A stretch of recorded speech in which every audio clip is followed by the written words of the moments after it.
On August 22, 2005, the police received a call from a woman named Stacy Castor, who expressed concern about her husband. She reported that he had locked himself in their bedroom and was refusing to come out.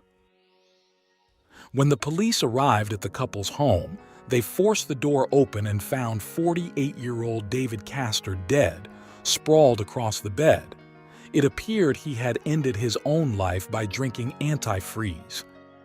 Stacy put on quite the performance, screaming when she learned of her husband's death, but it was all an act. Stacy had murdered David, and this was not her first killing.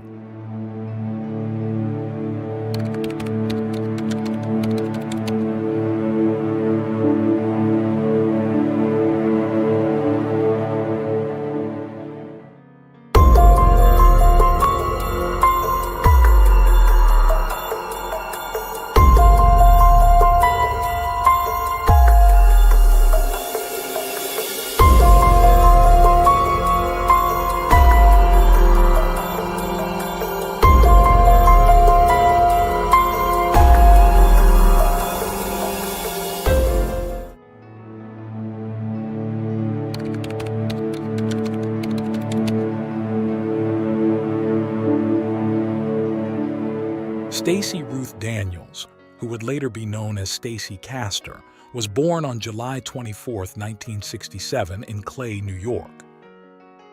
She was the only child of Jerry Daniels and Judy Eaton. Little is known about the early years of the cheerful red-haired girl. Her mother, Judy, once mentioned that Stacy had big dreams for herself. She emphasized that Stacy was very intelligent and had confided in her that she dreamed of attending university and becoming a legal assistant or lawyer. Those close to Stacy described her as a shy young girl who found it difficult to start conversations, but eventually managed to socialize at school gatherings or family events. In 1985, at the age of 17, Stacy was still in high school when her life took an unexpected turn. During this time, she met the outgoing Michael Wallace, who was 23 years old. Michael, born on September 16, 1961 in Auburn, New York, worked as a mechanic. Despite their contrasting personalities, they began dating a few months after their first meeting. While Michael enjoyed being the center of attention and surrounded by people, the reserved Stacy preferred to stay quiet and keep a low profile. However, their temperaments seemed to complement each other, and the couple formalized their relationship. Stacy, excited, told her close friends that she fell in love with Michael within 5 minutes of meeting him and was certain she would become Mrs. Wallace. On April 7, 1987, Stacy's prediction came true. After 2 years of dating, the 20-year-old Stacy married 25-year-old Michael. Judy recalled that her daughter was very happy after the wedding. A year later, in 1988, the Wallaces welcomed their first daughter, Ashley. Instead of bringing them closer, the birth of their daughter began to distance Michael and Stacy. Within a few months, problems between the couple became apparent.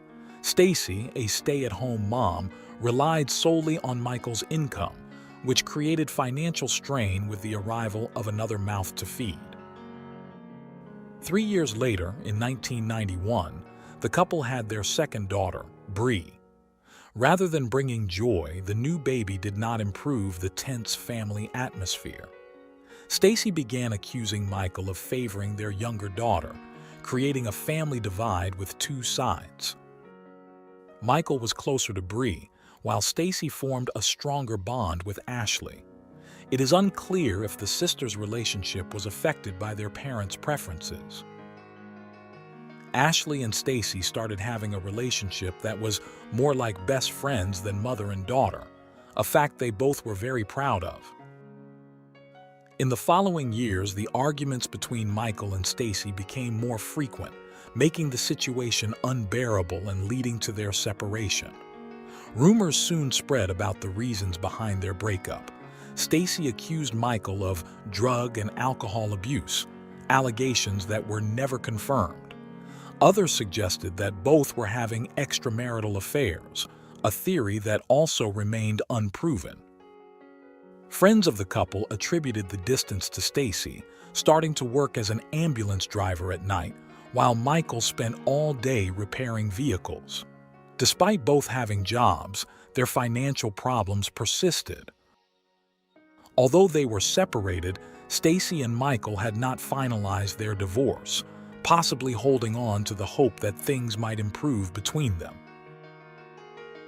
By the winter of 1999, Michael Wallace's family stated that he was considering legalizing his separation from Stacy. Amidst this marital crisis and the cold weather, Michael began to experience health issues. What started as a simple earache quickly escalated into a much more severe illness. Ashley later recalled that during this time, her father had trouble walking and speaking. She remembered seeing him sitting in the dining room drinking coffee when he suddenly started vomiting. He then lay down on the bed and fell asleep as if nothing had happened. Michael's discomforts persisted, leading him to seek medical attention. He told the doctors he felt lethargic. His sister was the first to notice something was seriously wrong with Michael's health. She observed his alarming deterioration during the family's Christmas gathering that year. Rosemary noted that Michael was coughing a lot and looked very swollen. A few weeks after the holidays, on January 11, 2000, Michael was found unconscious on the family home's couch. He was rushed to the hospital where he died hours after being admitted. Ashley, who was 11 at the time, remembered the last moment she saw her father alive. She said Michael was lying on the couch making funny faces. Suddenly, he raised his arm in the air, then put it down, and his arm just fell. Michael Wallace was 38 years old when he died. The medical report stated that he had died of a heart attack. Those close to Michael found it strange. He was a young and healthy man, with his only recent medical visit being for an ear infection. His sister disagreed with the doctor's conclusion that Michael had died of cardiac arrest. She claimed that before his death, Michael's skin had turned a deep purple from his head to his chest. When she requested an autopsy, Stacy refused. The grieving widow said she did not doubt the doctor's diagnosis and expertise. Stacy's refusal for an autopsy seemed reasonable, and Michael's sister put her suspicions aside. Michael was eventually buried in the local cemetery. In the following months, Stacy received all of Michael's financial assets, including a $55,000 life insurance payout. However, misfortune seemed to follow Stacy. 2 years later, on February 26, 2002, her father was hospitalized with what appeared to be a minor lung condition. Jerry responded well to treatment, and the doctors decided to discharge him. However, a few days after leaving the hospital, he died suddenly. Witnesses stated that Jerry collapsed after a visit from his daughter Stacy. The autopsy report on Jerry's body concluded that he had died of natural causes. As Jerry's sole heir, Stacy decided to cremate his remains. After these two close deaths, the attractive redhead was determined to rebuild her life. It wasn't long before Stacy found the perfect candidate to give love another chance. Through her boss, the widow and mother of 2 girls met a divorced man named David Castor. David was born on June 12, 1957, in Syracuse, New York. He was one of 4 children born to Philip and Joyce Castor. He spent his entire life in the Liverpool area, where he established his refrigeration company, Liverpool Heating, which he directed and operated. David was also a longtime member of a 4-wheeler club and the Snow Pals Snowmobile Club. Stacy and David quickly began a relationship, and after a few months of dating, they married on August 16, 2003. From that date, she started using her second husband's surname. Initially, the couple seemed happy, but behind closed doors, their relationship was becoming difficult. The story seemed to be repeating itself for Stacy. According to people close to the couple, Stacy was uncomfortable with the close bond her new husband had with his son, David Jr., and his mother, Janice Poisson, David's first wife. To make matters worse, David did not get along with his stepdaughters. According to Ashley's later accounts, David was a bad stepfather who wanted nothing to do with her and her younger sister Bree. David reportedly told the young girls that he had no intention of being their father, as he already had a son, which was enough for him. Ashley mentioned that there was tension often caused by her mother's new husband. Stacy also shared with some close friends the discomfort that permeated her home. She claimed that David was difficult with the girls, as he expected them to do everything he said without question. Despite these issues, Stacy maintained that her relationship with her husband was good. However, the reality was that their problems were pushing the marriage to a breaking point. The final straw for the Castors came on Sunday, August 21, 2005, when David planned a surprise getaway to celebrate their second wedding anniversary. Ashley had just started her first job and couldn't watch her sister Bree that night. Thus, the Castors' Sunday outing was canceled. This led to a 7-hour argument in the garage. Afterward, David took a bottle of alcohol and locked himself in a room.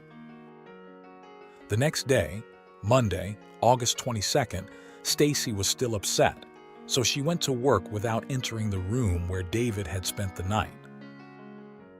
At the office, Stacy called 911, expressing her concern for her husband, whom she had last seen the previous day after he locked himself in a room following a marital fight.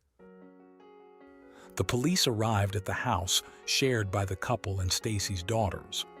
The officers knocked on the bedroom door, but there was no response. They broke down the door and found David motionless, realizing immediately that he was dead. Initially, it was thought that David had taken his own life.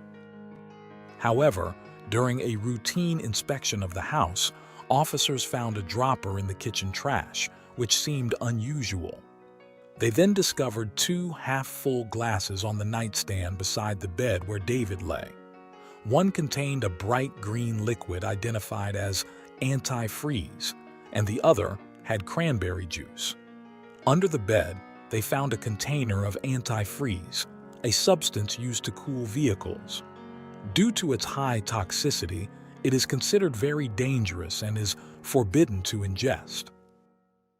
It has a sweet smell and taste that attracts animals and sometimes children, so it must be stored carefully and disposed of properly to prevent accidental poisoning. The main ingredient in most antifreezes is ethylene glycol, a deadly toxin that converts into oxalic acid in the body, which enters the kidneys and crystallizes. Symptoms include weakness, nausea, seizures, tremors, lack of coordination, excessive thirst, rapid heart rate, and paralysis, often resulting in death. Detectives took the evidence from the room where David died for forensic analysis. Tests revealed fingerprints on the glass containing antifreeze that matched Stacy's. The positioning of the prints suggested that the widow had held the glass to David's mouth. DNA from David was also found on the dropper discarded in the trash and on the antifreeze container. Besides the scientific evidence, David's family and friends rejected the notion that he had taken his own life. Those who knew him, including his ex-wife Janice, dismissed the idea from the start. Additionally, investigators found it illogical that someone would drink poison and then dispose of the dropper in the trash. All indications pointed to something sinister behind David Castor's death. The case was assigned to a veteran detective who began a 2-year investigation. He immediately ordered covert surveillance of Stacy to observe her movements without her knowledge. Stacy had buried her second husband next to her first. Investigators set up surveillance cameras at the cemetery, hoping the widow would visit the graves and reveal suspicious behavior, but she never showed up. The detective also discovered that the deaths of Stacy's first and second husbands had distinctive similarities. According to their families, Michael and David had always been in good health, with no history of depression. However, some members of the investigation department wanted to close David's case as a self-inflicted death, while others wanted to continue the investigation. The only way to move forward was to revisit Stacy's past and investigate Michael's death, which involved exhuming his remains. Detectives obtained a court order to exhume Michael's body and conduct an autopsy. The forensic examination revealed crystals of antifreeze in the remains. It became clear to investigators that Stacy had killed both her husbands using the same method, a lethal dose of antifreeze. When the police interviewed their prime suspect, they were surprised. One of the detectives showed Stacy a photo of the nightstand and asked if the contents she poured into one of the glasses were cranberry juice. She responded nervously, mentioning that she had poured antifreeze but mispronounced the name of the substance. She had inadvertently uttered the word that would condemn her. Her brain hadn't lied. By the time Stacy realized her mistake, it was too late. She tried to correct herself, accusing the detective of trying to confuse her to incriminate her. She continued protesting, but the damage was done. Realizing she was caught, Stacy requested a lawyer. Meanwhile, the police decided to talk to Ashley. They waited for her to finish her first day of university classes and informed her that they had performed an autopsy on her father, Michael Wallace, discovering that he had been poisoned.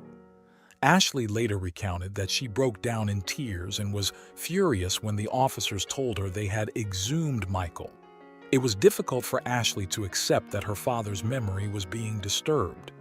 She immediately called her mother, telling her everything in a distressed state. Stacy listened attentively. It's unclear what thoughts crossed her mind, but she invited her eldest daughter over to talk in detail while sharing some drinks. Given the horrible week she had had, Ashley agreed. As soon as she arrived at her mother's house, Stacy prepared a drink for her. After a few sips, Ashley passed out. The next day, Stacy promised they would drink together again after classes. Ashley accepted the second invitation and, as agreed, went to her mother's house after university. Stacy made her a cocktail that supposedly contained vodka and juice. Although Ashley noticed a strange taste, she drank it, trusting her mother completely. The following day, Bree found her sister Ashley unconscious and barely breathing. The teenager alerted her mother, shouting at her to call 911. While Stacy dialed emergency services, Bree found a note in Ashley's room, supposedly confessing to killing both her father and stepfather. Paramedics arrived within minutes and rushed Ashley to the nearest hospital. The doctors informed the family that if she had arrived 15 minutes later, she would not have survived. When Ashley regained consciousness, detectives questioned her about her suicide attempt and the note she had left. She was shocked and confused, assuring the officers that she had not tried to harm herself nor had she confessed to killing anyone. Ashley recalled the last thing she remembered from that night was drinking the beverage her mother had given her, noting that it had tasted strange. The police had no further doubts and immediately arrested Stacy at the hospital on suspicion of attempting to kill her daughter and murdering her husband, David Castor. The investigation later revealed some of the calls Stacy made after learning about Michael's exhumation. In a conversation with a close friend, detectives overheard Stacy's concerns about the exhumation and her attempts to distance herself from the accusations. From the day Stacy was detained, the only person who believed in her innocence was her mother, Judy. Judy could not accept that her daughter had killed her two husbands and then tried to harm her own eldest daughter. She continued to blame anyone else for the crimes. On December 20, 2007, Stacy was charged with second-degree murder, second-degree attempted murder, and conspiracy to present a falsified will. This last charge was because she had tried to alter David's will to exclude his eldest son, David Jr., from his first marriage.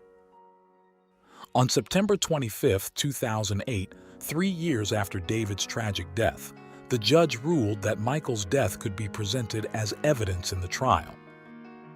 Stacy had hired a defense attorney who argued that Ashley was responsible for David's death and had also attempted to take her own life.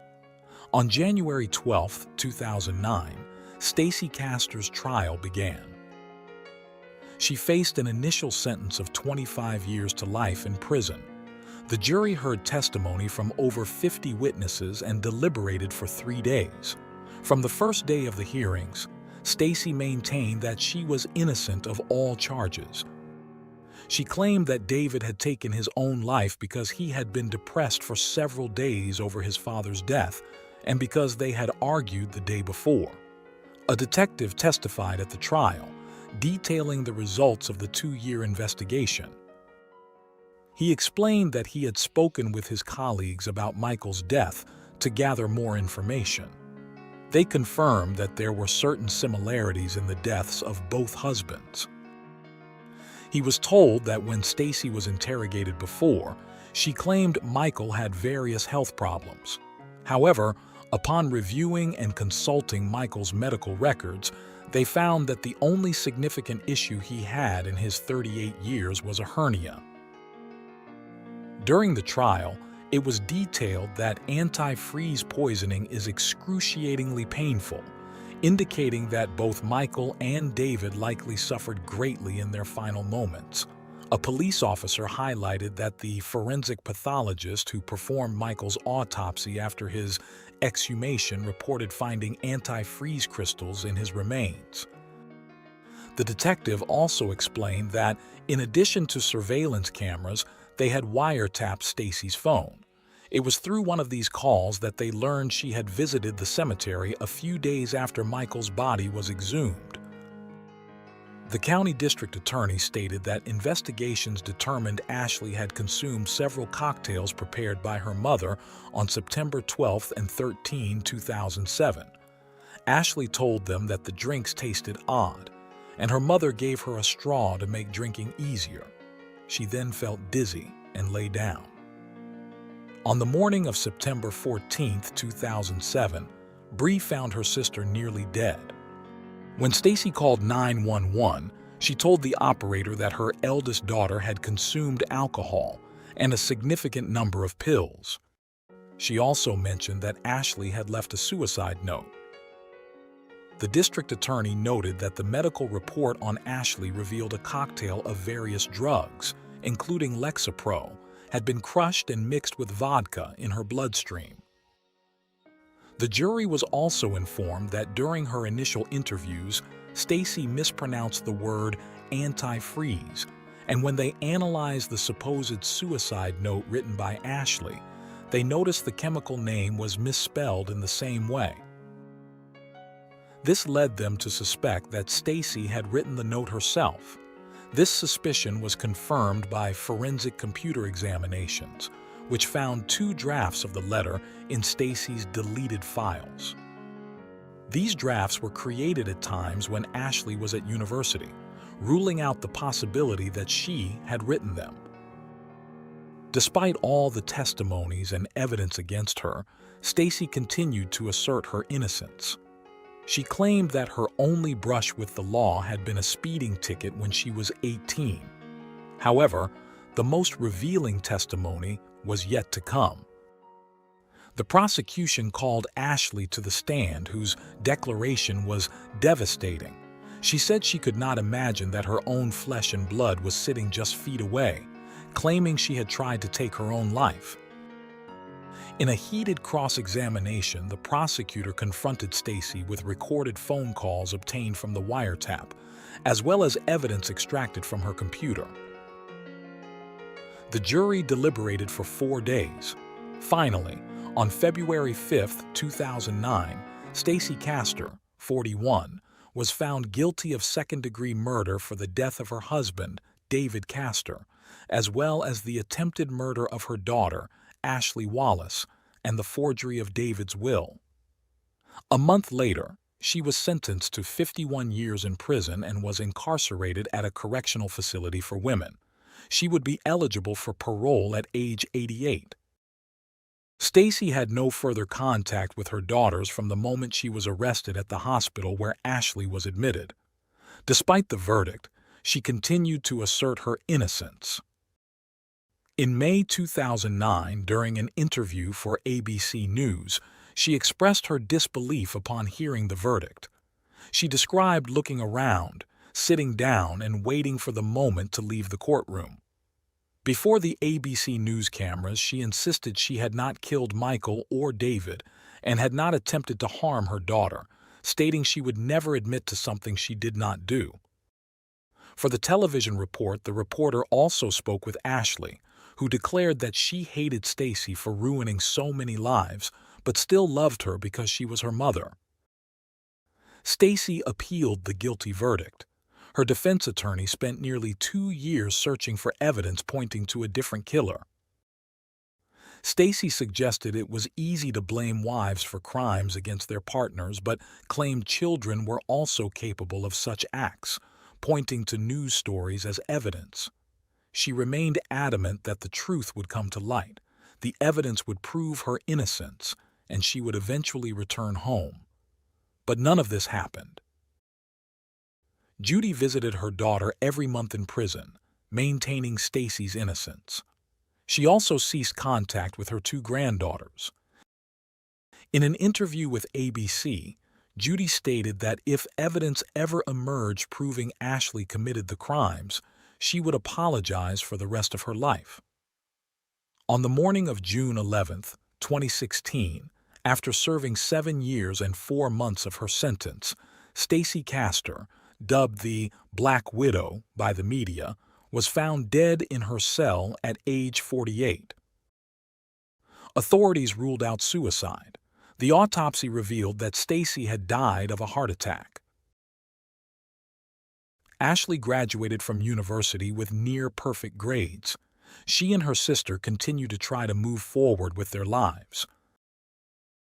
Regardless of the fact that there are fewer female killers than male, and irrespective of the motivations behind such crimes, the case of Stacy Castor gathered a series of circumstances that turned it into a scandal, capturing national attention for nearly a decade.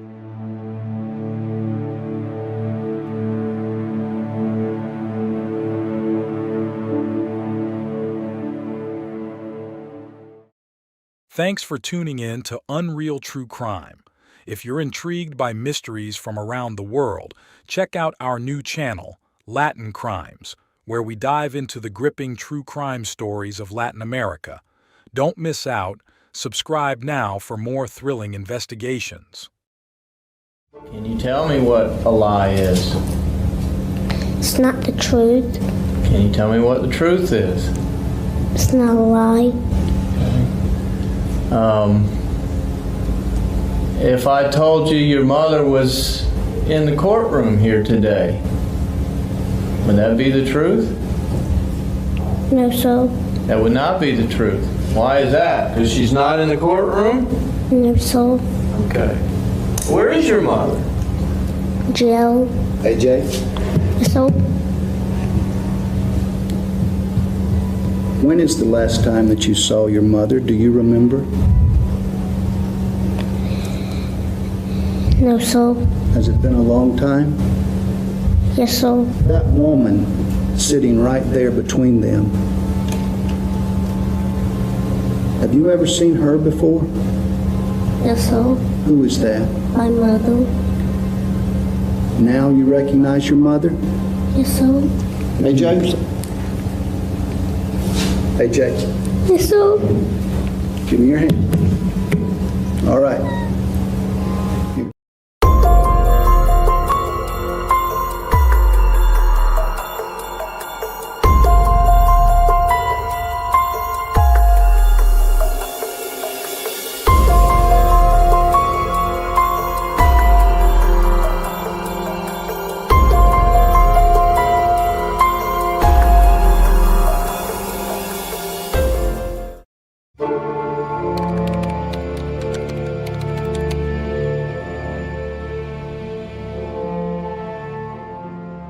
Details about the early life of Amanda Lewis are scarce, but it is known that she was born in the early 1980s. Her mother, Brenda, raised her in Alabama, USA. At some point, Brenda married a man named Charles Burns, who became Amanda's stepfather and was actively involved in her upbringing. Amanda described herself as a restless, talkative, and sometimes problematic child who often struggled to follow rules. These traits might have contributed to her becoming a mother at the young age of 15. Unfortunately, her early motherhood ended in tragedy when her baby, Alex, died at 16 months old from a seizure disorder. Amanda recounted that on the day Alex passed away, she had left him sleeping while she took a bath. When she returned, she found him not breathing and rushed him to the emergency room, but it was too late. Later, while still in Alabama, Amanda entered what seemed to be a stable relationship, resulting in the birth of 2 children, Adriana Elaine Hutto and Andrew Jordan Hutto. Adriana was born on September 16, 1999, and his younger brother, Andrew, affectionately known as AJ, followed about a year later. Despite sharing the same last name, many sources indicate that the kids were half-brothers with different fathers. After the relationship ended, Amanda relocated with her children to a small community called Esto in Florida. Esto, a town of approximately 360 residents, had historically relied on the timber industry, and more recently, agriculture and manufacturing. It also attracted tourists seeking natural beauty and tranquility. Amanda quickly adapted to her new environment, appreciating the peace and basic amenities it offered. She trained as a nursing assistant and secured a job at a nearby care and rehabilitation center, which provided her with stability.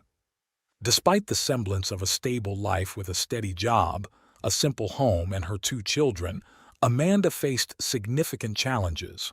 Her eldest daughter, Adriana, who was 7 at the time, was diagnosed with attention deficit hyperactivity disorder, ADHD.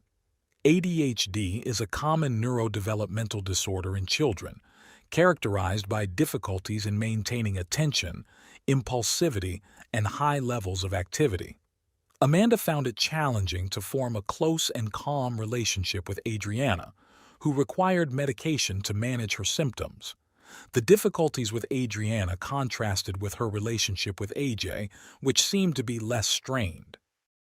She got along well with him as he was a calm child who could spend hours playing with his toy tractors. The contrast between the siblings' personalities was striking. Adriana required more attention both at home and at school, where the teachers were aware of her condition.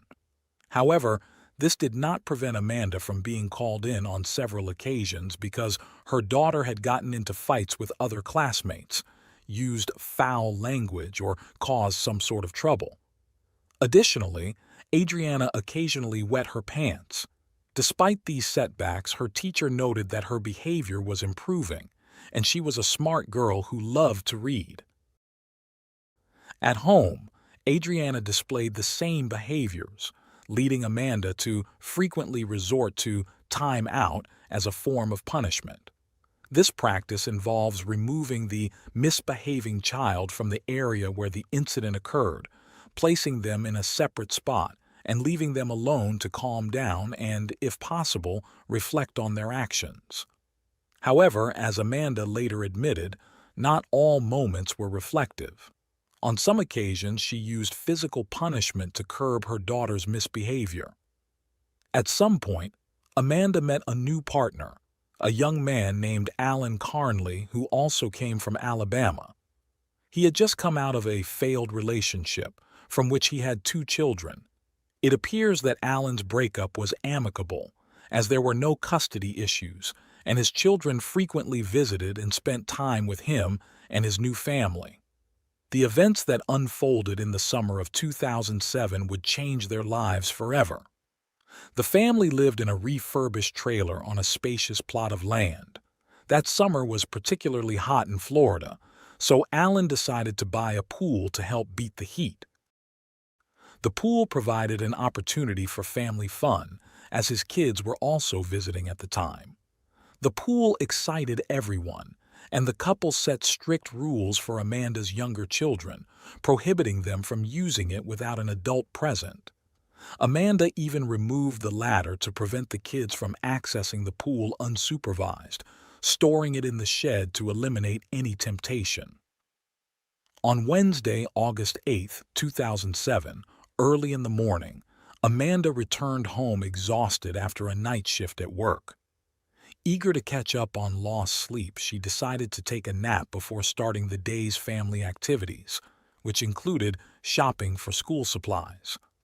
That morning, the kids woke up and, according to Amanda, didn't want breakfast. After saying goodbye to her partner as he left for work, she left the kids watching cartoons on TV. One of Alan's sons, who was also in the house, was woken up by his father but was too sleepy to stay awake. He barely heard Adriana and AJ arguing before dozing off again. He heard them yelling, but it was nothing out of the ordinary, so he went back to sleep. According to Amanda's later account, she woke up sometime before noon and began tidying up the house before heading out with her children to shop for school supplies. Since they would have to wait a bit, she suggested that the kids go outside to play while she finished her chores. At one point, AJ came into the house to tell her that Adriana was in the pool. Initially, this didn't alarm her. She assumed her daughter was just playing near the pool. She instructed AJ to call Adriana and have both kids come back inside. Amanda then went back into the house, picked up her cell phone, and called her partner. She was talking to Alan while walking towards the window overlooking the pool. Everything changed when she saw AJ standing on a ladder at the edge of the pool, splashing his hands in the water. Amanda immediately ran outside, pulled her son away from the pool's edge, and was horrified to see Adriana floating face down in the water, her skin blue and lifeless. She described how she stretched her arms from the poolside, grabbed her daughter's feet, and pulled her out of the water. Once she had Adriana in her arms, she laid her on the grass, face up. The phone call with Alan was still active, and she screamed to him what had happened. Alan instructed her to call 911. As emergency personnel arrived, Amanda began performing CPR on Adriana, relying on her training as a nurse, although she admitted she had never had to use those skills in a real-life situation until then. The first responders on the scene were firefighters, with Unit Chief Charles taking over the resuscitation efforts as they awaited the arrival of medical and police teams. Their efforts seemed to yield some results. Adriana showed faint signs of life. Given the severity of Adriana's condition and the lack of advanced medical facilities in the small town of Esto, she was airlifted, accompanied by her mother, to the nearest hospital.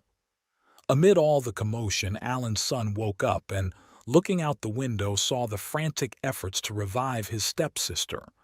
Before leaving, Amanda shouted to him to take care of his half-brother, AJ, and bring him inside. Later, the police contacted Amanda's children's grandparents to come and pick up AJ. Upon arriving at the hospital, the emergency doctor immediately took over Adriana's care, with a team working intensively to stabilize her and restore her vital signs. For a moment, it seemed they had succeeded. Adriana had a pulse. Tragically, after nearly an hour of effort, they lost the battle. Adriana, 7 years old, was pronounced dead at 5:05 that afternoon. Amanda later recounted that when she was told her daughter had passed, she felt her stomach churn. She was allowed to see Adriana one last time, kissing and hugging her, knowing it would be their final goodbye. In the eyes of the doctors, emergency staff, and police, it was a tragic accident, much like many others involving young children and bodies of water such as pools. While it was a tragic event, it could have easily marked the end of the story. However, miles away from the hospital where Adriana was declared deceased, her younger brother, AJ, left everyone stunned with a shocking account. Upon arriving at his grandparents' house, as they tried to calm him down, the little boy suddenly said that his mother had drowned Adriana. Naturally, upon hearing such a statement, Brenda and Charles, Amanda's mother and stepfather, were completely shocked and bewildered. The couple talked with the boy for a while, thinking he might have misunderstood something, but after asking him some questions and finding his answers convincing, they decided to take AJ to the police station to speak with the officers. With the grandparents' permission, AJ was questioned by the police, during which he stated that his mother had held his sister underwater as a punishment. According to the boy's account that morning, Adriana had taken a bottle of window cleaner and sprayed it all over the living room, the curtains, and the TV. AJ continued, saying that when his mother discovered what had happened, she became very angry, dragged her 7-year-old daughter to the pool, put her in it, and held her head under the water until she stopped moving. This story was repeated multiple times during 2 interviews with investigators and a third with a child expert. Although several aspects of the boy's story varied across the different interviews, the claim that his mother had submerged his sister's head underwater remained consistent. As a result, the authorities launched an investigation, starting with a thorough inspection of the house where the incident occurred. During this search, several things became evident. The bedroom shared by AJ and his sister was in disarray, with a broken bunk bed, complete disorganization, and a strong smell of urine. The word neglect echoed in the investigators' minds. Aside from the neglect, what shocked the detectives the most was the lack of toys in a room shared by 2 children. Naturally, Amanda was summoned to the police station to provide a statement and respond to her son's accusations. She appeared astonished and vehemently denied that her son's account had any truth to it. When confronted with the results of the house inspection, she explained that there were few toys in the children's room because she had thrown out the broken ones and donated the rest as a punishment for Adriana's bad behavior. As for the overwhelming smell of urine, she had no choice but to acknowledge it, explaining that Adriana often wet the bed. The investigators requested that Amanda undergo a polygraph test. She agreed immediately and successfully passed the test. However, her situation was further complicated by the autopsy results on her daughter's body. The post-mortem examinations confirmed that the cause of death was drowning, but they also revealed clear signs of assault on the girl's face. There were visible bruises that covered nearly the entire face and closely matched the size of an adult hand. With this evidence, on September 5, 2007, Amanda was arrested and charged with first-degree murder, facing the possibility of a life sentence or even the death penalty. The proceedings to prepare the case for trial began immediately.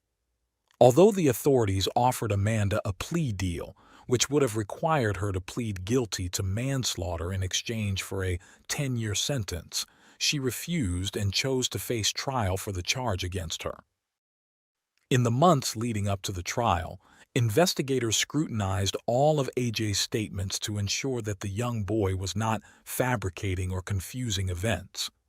During interviews, they asked him questions such as what he was watching on TV that day and what other events occurred. He mentioned cartoons airing at that time, a helicopter flying overhead, and tree-cutting activities near his house to protect power lines. All these events were verified, showing that AJ remembered the day perfectly. Investigators also conducted interviews with family members, neighbors, co-workers, educators, and first responders who arrived at Amanda's house following the 911 call. The goal was to understand the family dynamics and ascertain the truth of what had happened. One of the interviewees was the doctor who had informed Amanda of Adriana's death. The doctor noted that Amanda's reaction to the tragic news was peculiar, as she showed no signs of grief. Instead, she asked where the vending machine was.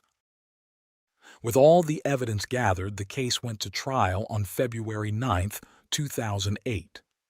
Over the next 4 days, Amanda's fate would be decided. Witnesses for both the prosecution and the defense took the stand. Authorities who responded to Amanda's emergency call in August 2007 described the dramatic scene they encountered, seeing Adriana clinging to life before she ultimately passed away. Testimonies were also heard from Alan and his children, who spoke about the family dynamics and details of the day in question. Amanda's boyfriend recounted what he heard while on the phone with Amanda during the incident. Alan's son had little to contribute as he had been asleep all morning and only emerged after the commotion began. Alan's daughter wasn't present on the day of the incident, but she narrated an earlier event at her aunt Amanda's pool.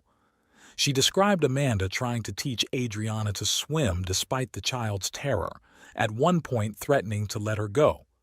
She also stated that she often supervised the children while Amanda slept, witnessing Adriana being punished by being confined to a room for an entire day. Testimonies from Amanda's co-workers were particularly damning. They recounted an instance when Amanda, furious, brought Adriana to the nursing home, repeatedly saying she would gladly take her life. These harsh words, spoken in front of the child, were seen as inappropriate and cruel by her colleagues. On that particular morning, Adriana had taken a marker from Amanda's car and scribbled all over the interior, even writing "loser" in one spot. The trial highlighted how Adriana's ADHD had prevented Amanda from forming a positive relationship with her, but 2 testimonies stood out, those of Amanda and her son, AJ. As we saw at the beginning, AJ, after 6 months of not seeing his mother, took a while to recognize her and cried when he did. During her testimony on the stand, Amanda acknowledged that her daughter's behavioral problems had made their relationship difficult. She described Adriana as extroverted and hyperactive, noting that she was very much like herself, stubborn and always by her side. Amanda claimed that Adriana sometimes displayed violent behavior, recalling an incident where the girl threatened her younger brother with a sharp kitchen tool. Amanda also admitted that she had once placed Adriana in a specialized institution for 6 days. She confessed to the court that she might not have loved her daughter as much as she should have. Amanda stated that she often punished Adriana by confining her to her room, the same smelly and dirty room that shocked the investigators. She also took away most of the toys as a punishment for leaving them scattered around. Amanda admitted that she occasionally lost her temper and would slap or spank Adriana, such as during the incident when Adriana had written on the car with a marker. Amanda described how Adriana had just begun learning to swim, could move her arms and legs a bit, but was terrified of putting her head underwater. Amanda insisted that she was not teaching Adriana to submerge her head. When asked if she knew how to swim, Amanda replied that she did. Sticking to her version of events, Amanda admitted that when AJ told her Adriana was in the pool, she didn't immediately check on her. Instead, she called her partner and only looked out the window later. She saw AJ at the pool's edge trying to reach Adriana, who was splashing in the water. That was when, according to her, she rushed to help but was already too late. Amanda's defense argued that Adriana's death was a tragic accident. They claimed that the girl had pushed her brother's toy cart to the pool's edge, climbed on it, and used a tray to scoop out insects from the water. When she leaned over, the edge of the inflatable pool gave way and Adriana fell in. During the trial, the prosecution questioned Amanda about how she had pulled Adriana out of the pool. Amanda admitted that she hadn't given her daughter breakfast or her medication that morning, claiming that Adriana had said she didn't feel well. It later emerged that neither child had eaten breakfast or lunch by the time of the incident around midday. Another critical piece of testimony came from the autopsy report on Adriana. The original forensic specialist did not testify as he had been dismissed for negligence in over 30 autopsies. Instead, the director of investigations at the medical examiner's office explained the autopsy process and findings, emphasizing the bruises on Adriana's face. Amanda's defense strongly challenged this testimony, questioning whether the marks were definitively from a hand. The expert had to admit that she couldn't be absolutely certain. Then came the pivotal moment in the trial, AJ's testimony. In a lengthy and exhausting interrogation for a 7-year-old, AJ recounted the events he had described many times before to investigators. This time, he included a drawing he had made during psychological support sessions, illustrating what had happened. After his long testimony, AJ faced cross-examination from Amanda's defense, who pressed him until he became visibly confused and tired, giving contradictory answers. Despite this, the prosecution deemed him a credible witness, supported by other significant details, such as the fact that Adriana was tall enough to stand in the pool and easily lift her head above the water. With these elements, the trial proceeded, culminating in a dramatic and crucial phase where the truth about Adriana's death hung in the balance. In the end, while the defense argued that Adriana's tragic death was a very unfortunate accident, the prosecution maintained that Amanda had maliciously punished her daughter. The prosecution argued that Amanda had reached her breaking point due to immense stress and exhaustion, having tried numerous ways to discipline her daughter, none of which seemed effective. In a moment of overwhelming frustration, Amanda snapped. After all testimonies concluded, the jury deliberated for only 2 hours, including lunch, before returning with a verdict. They found Amanda Lewis guilty of first-degree murder and aggravated child abuse. The following month, during the sentencing hearing, the judge issued a life sentence plus an additional 30 years for aggravated child abuse. Amanda has attempted several appeals, none of which have been successful. She remains incarcerated at Lowell Correctional Institution. Reports following the trial's conclusion indicated that AJ was cared for by his grandparents in the months after the incident. However, once the judicial process was complete, AJ was reportedly put up for adoption. Since then, his life has been kept private. By 2024, AJ would be 24 years old, and we can only hope that his life has been significantly better than how it began.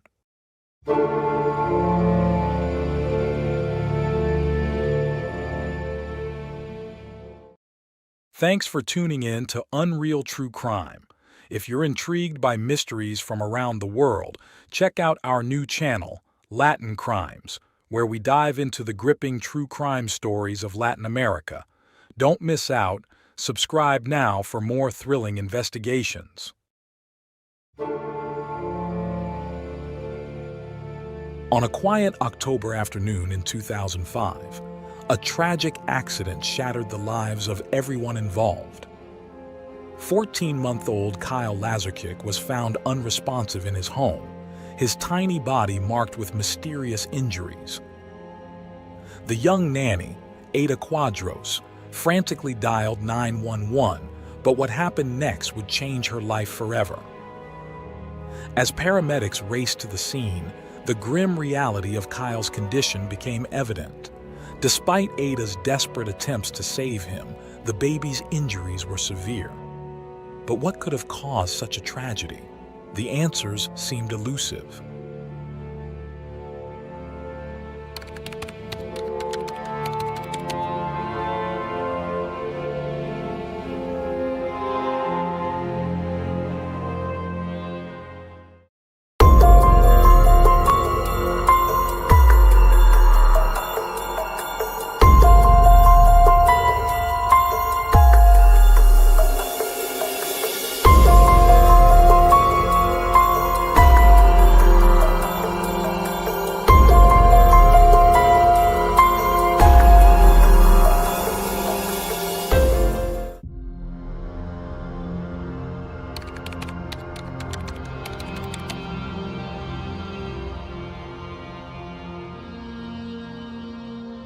Ada Quadros was born on September 13, 1977, in the coastal town of Chimbote, Peru.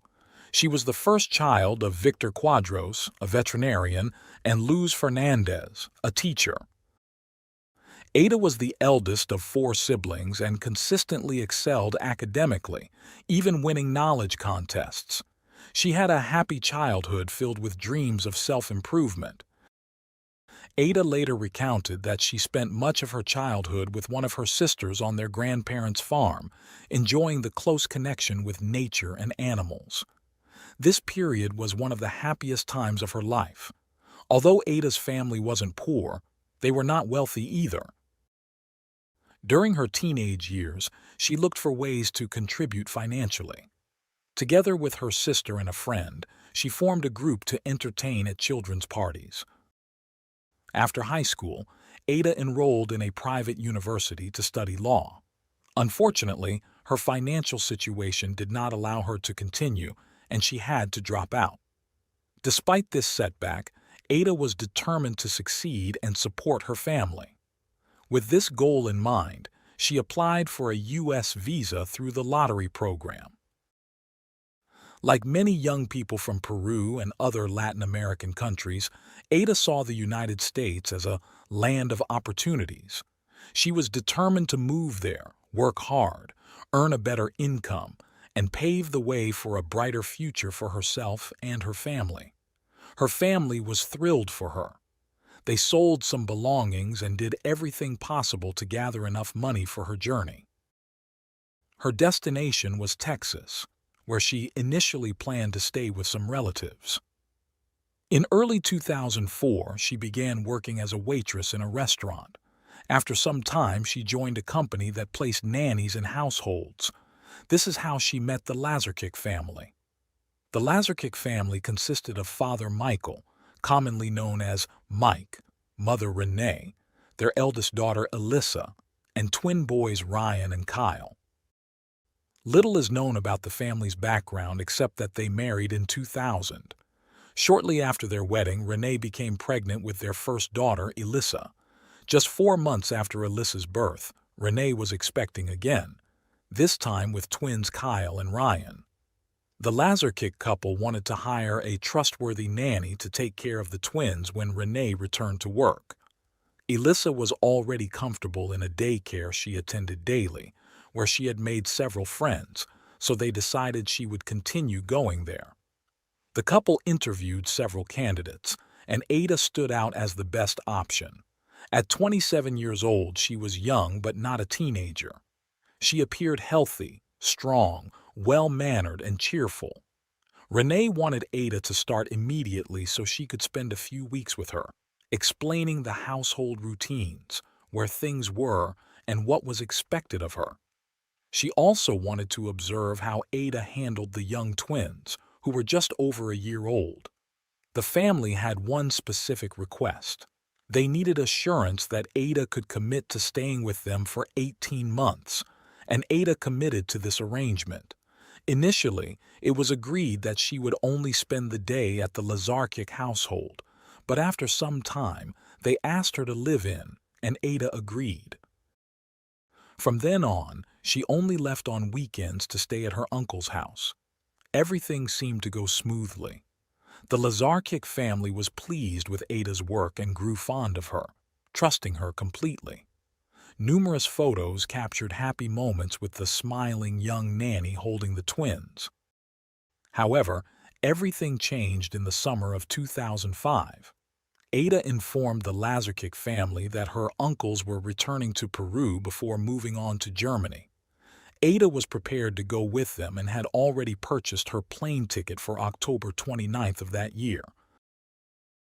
Understandably, this was disappointing news for the couple since it was not what they had agreed upon.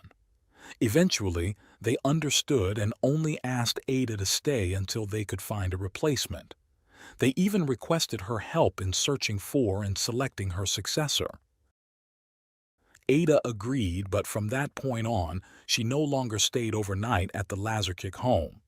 Instead, she returned to her uncle's house each night and came back early in the morning.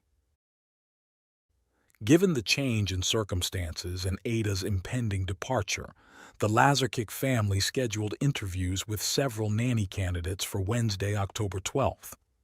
During the day, Renee called Ada and asked her to prepare macaroni and cheese for the children. Ada complied and fed the kids. When Renee returned home, she greeted her children, saw they were well, and after interviewing the candidates, spent over an hour with her little ones before they went to bed.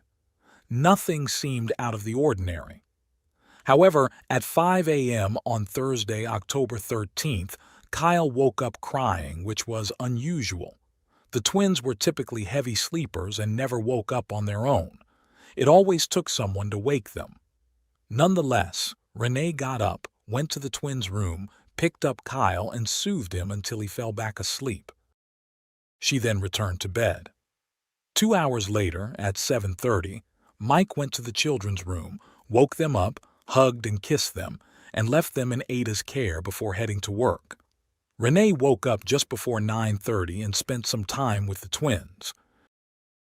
She changed Ryan's diaper, said goodbye to both him and Kyle, and left for work. The children were fine, with nothing out of the ordinary except Kyle's early wake-up. That day, their older sister Alyssa went to daycare as usual. But things took a dramatic turn around 1 p.m. when Ada called 911, highly agitated, saying that one of the children, Kyle, had stopped breathing and was turning blue. After providing the address, the operator gave Ada instructions to perform CPR on the child. Ada followed the instructions while paramedics were on their way. A few minutes later, they arrived at the house and took over Kyle's care.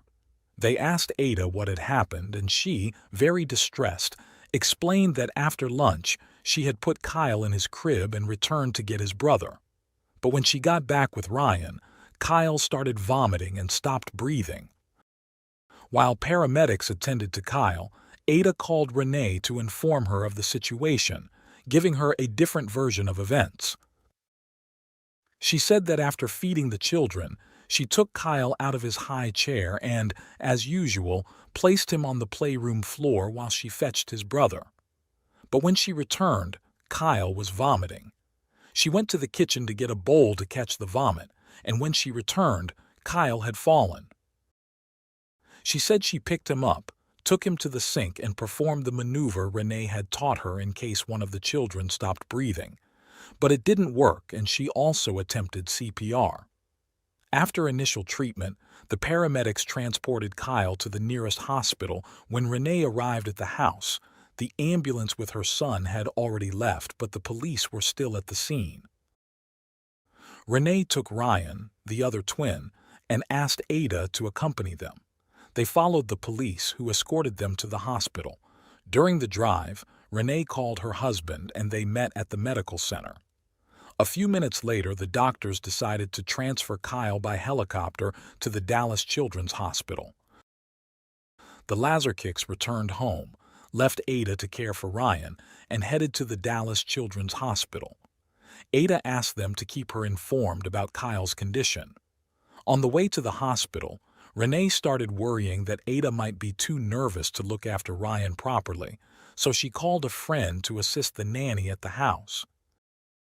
Shortly after, her friend arrived at the house. Ada, visibly distressed and crying, opened the door for her. She asked Ada to explain what had happened. According to her account, Ada said that Kyle was standing between the playroom and the kitchen when he suddenly collapsed. Ada claimed she dropped a plate she was holding, picked Kyle up, took him to the living room, and performed CPR on him. She recalled Ada mentioning that Kyle's brain hadn't fully developed and that this issue had started at birth. She didn't fully understand, but Ada kept talking, saying she loved Kyle and would never hurt him. She tried to calm the very upset nanny, reassuring her that she hadn't done anything wrong and that she was a good person. Meanwhile, at the Dallas Children's Hospital, the Lazarkic family received devastating news. The doctor in charge of Kyle reported that the child had suffered severe head injuries, with multiple bruises on his head, arm, and left shoulder. A neurosurgeon met with the distressed parents to explain that something had to be done to relieve the pressure on Kyle's brain, though survival was unlikely. A child abuse specialist who also met with Mike and Renee suggested that Kyle's injuries could be consistent with abuse. The specialist stated that Kyle's injuries were so severe, it was as if he had been in a car accident or fallen from a sixth floor. Initially, Renee couldn't believe it. She thought Ada might have accidentally dropped the child or was too scared or ashamed to admit it. But the doctors clearly explained the extent of Kyle's head injuries and the force required to cause them. With this information, the possibility of an accident seemed implausible. Renee immediately called another friend to pick up Ryan and take him away from the house. While this was happening at the hospital, Ada became increasingly anxious at home. Renee's friend had to leave to pick up her son from school and take him home. During her absence, Ada called her several times, asking if there was any news about Kyle. When Renee's friend returned to the house, she found Ada calm. Ada was no longer crying or talking. Shortly after, a police car drove by the house. Upon seeing it, Ada lost her composure. She began crying uncontrollably and shouting, "No, no, no!" She collapsed to the floor behind a door, repeatedly insisting she would never harm Kyle. Two female detectives arrived to interview Ada as the person who had called 911 about the injured child. She had been the only adult present when the incident occurred. As the detectives located the house and got out of their patrol car, they heard Ada's cries. Upon entering, they found her extremely agitated. When Ada was able to speak, she explained that she had taken Kyle out of his high chair and placed him on the playroom floor. She was patting his back to help him burp when he suddenly began to vomit. Ada said she went to the kitchen to get a container to catch the vomit, as Renee disliked stains on the floor. While she was cleaning, Kyle turned blue, fell, and started convulsing. She claimed she took him to the living room, called 911, and followed the dispatcher's instructions. During the interview, the other officer called the hospital to get an update on Kyle's condition. When they discovered the diagnosis, detectives told Ada that her story did not account for the injuries Kyle had. Ada suggested that Kyle might have hit his head when he fell after she left him alone in the playroom. But the officers noted that the playroom floor was covered with soft rugs, making this explanation unlikely. Trying to offer another explanation, Ada said that Kyle might have hit his head on the door frame when she carried him on her hip. At the officer's insistence, Ada demonstrated how Kyle could have been hurt and mentioned that Mike and Renee often bumped Kyle's head without any problems. The officer checked the spot where Ada claimed Kyle hit his head but found no evidence of a strong impact. When the officers told her that the injury didn't seem severe enough to cause the extensive damage the doctors described, Ada insisted that the impact was strong because she was running with Kyle in her arms. She also stated that she had never shaken or hit either of the twins. The officers urged Ada to tell the truth, as it could save Kyle's life, but Ada provided no further explanation. Given the circumstances, the officers reported the situation to their command and took Ada into preventive custody for further questioning. Meanwhile, crime scene investigation units arrived to examine the house. After completing their task, they informed Renee's friend, who had stayed at the house on behalf of the owners, that they could clean up and organize everything for the family's return. While several friends cleaned the house, they found a piece of adhesive tape sticking out from the door of a cabinet under the kitchen island. When they opened the door, they noticed it was broken and held together by tape. As a result, opening it caused the door to become misaligned. They simply placed it back and secured it with the tape, but found it strange because Renee was always careful with broken items to prevent the children from getting hurt. They had a hunch and called the police to report the door. Shortly after, investigators returned to collect potential evidence.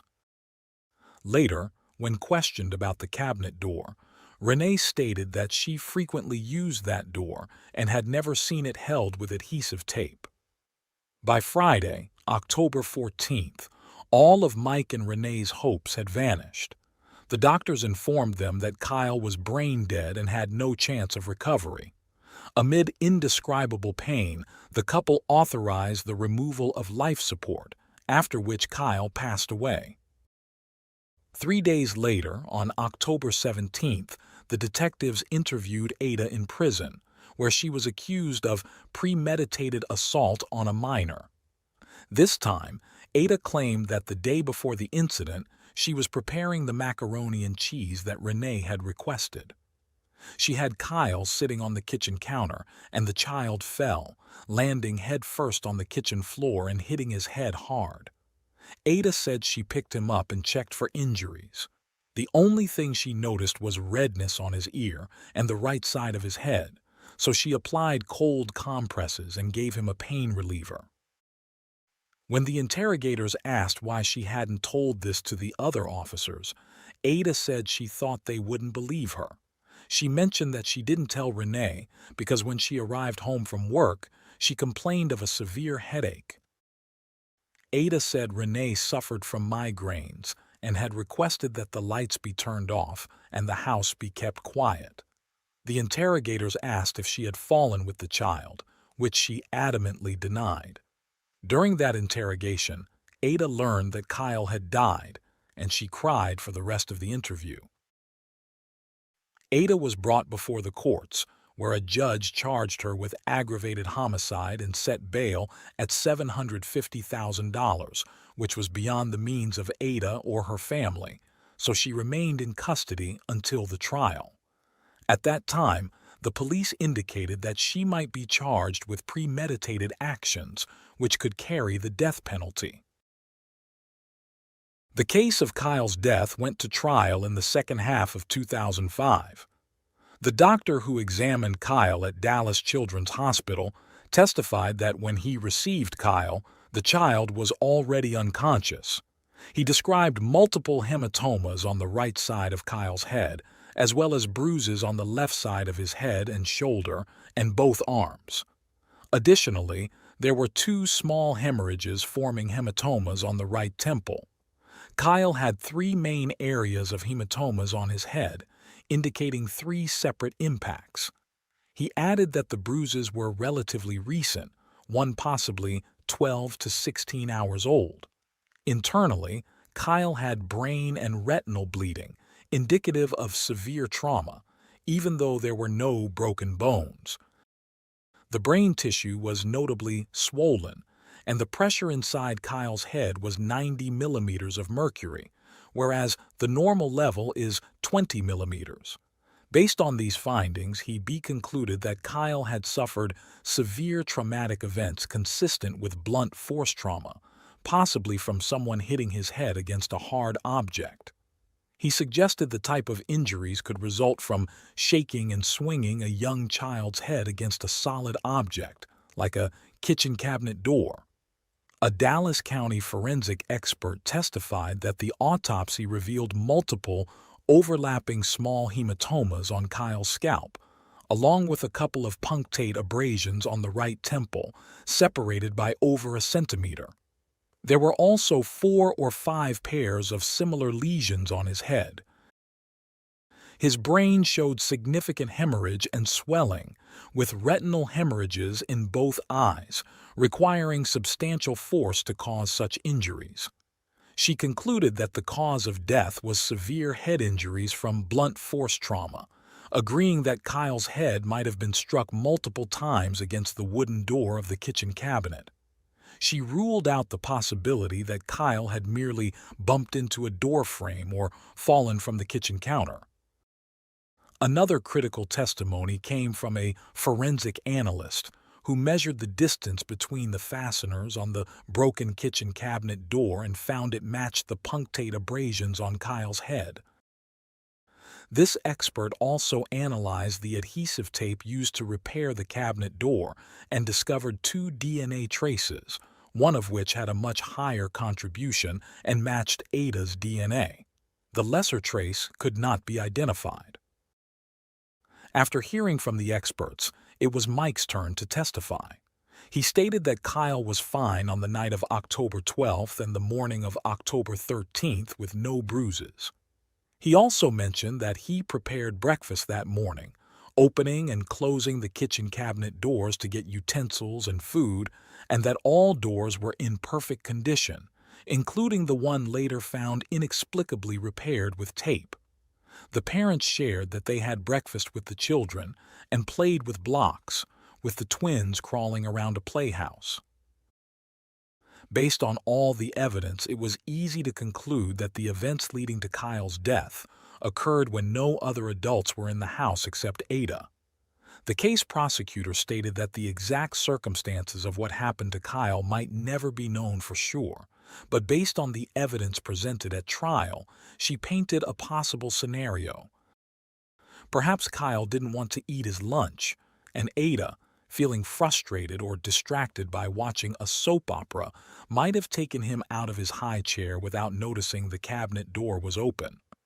The prosecutor speculated that Ada's rage might have triggered the vicious attack on Kyle's head using the cabinet door until it broke, with the door's screws leaving marks on the child. After all the testimonies and closing arguments, the jury went to deliberate. Upon returning, they found Ada Quadros guilty of capital murder of a child under 6 years old.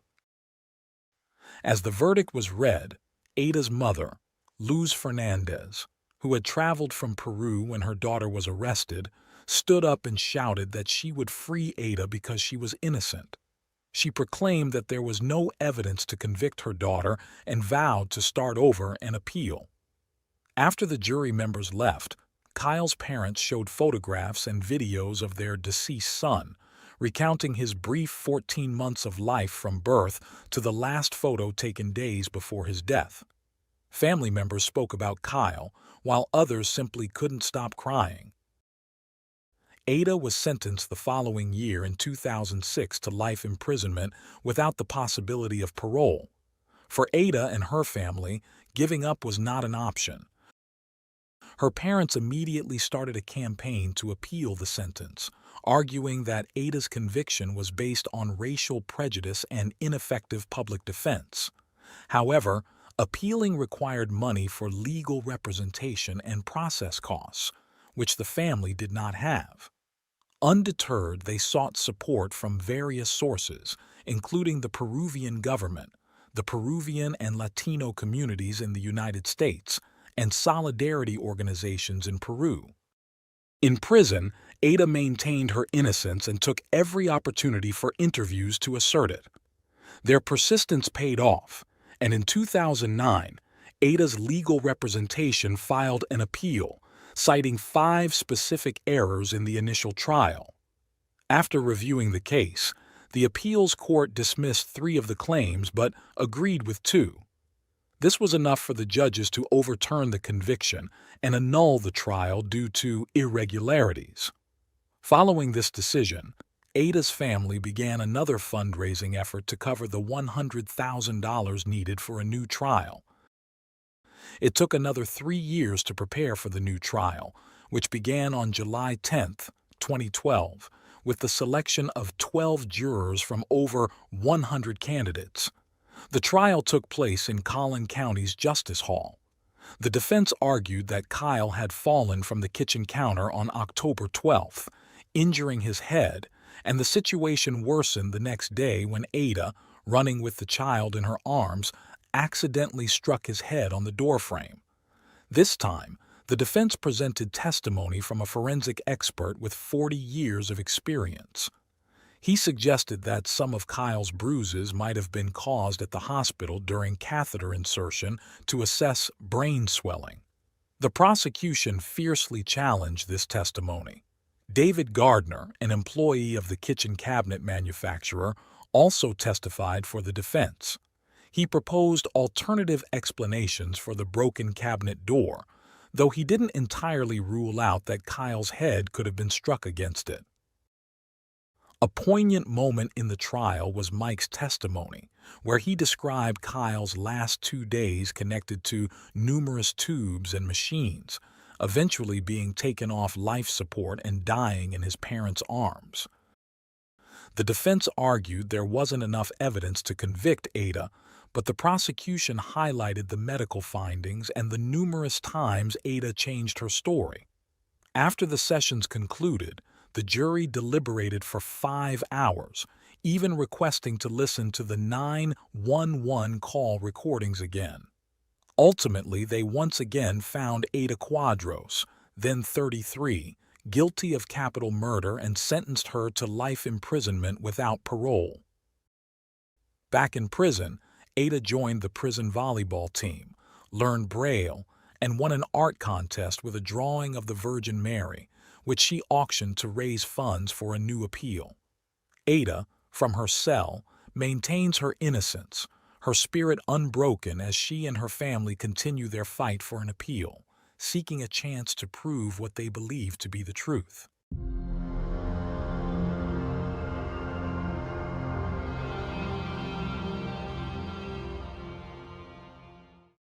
Thanks for tuning in to Unreal True Crime. If you're intrigued by mysteries from around the world, check out our new channel, Latin Crimes, where we dive into the gripping true crime stories of Latin America. Don't miss out. Subscribe now for more thrilling investigations. What was meant to be a joyful family camping trip full of laughter, s'mores, and starry nights turned into an unimaginable nightmare for the Schmidt family.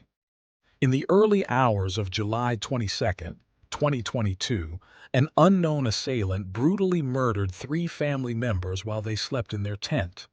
The tragedy sent shockwaves through the community, leaving everyone to question who could commit such a heinous crime. In this video, we'll explore the details of this harrowing case and attempt to understand the tragedy that claimed the lives of 3 innocent individuals. This is the chilling story of the Schmidt family.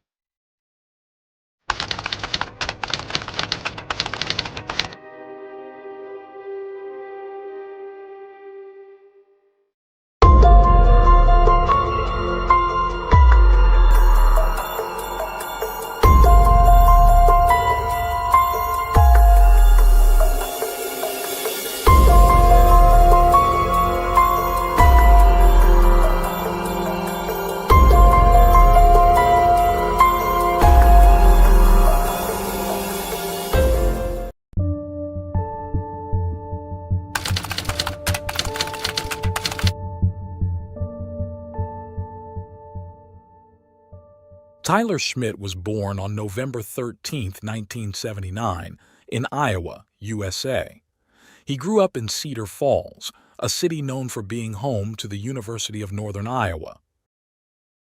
From a young age, Tyler joined the Boy Scouts, where he achieved the esteemed rank of Eagle Scout.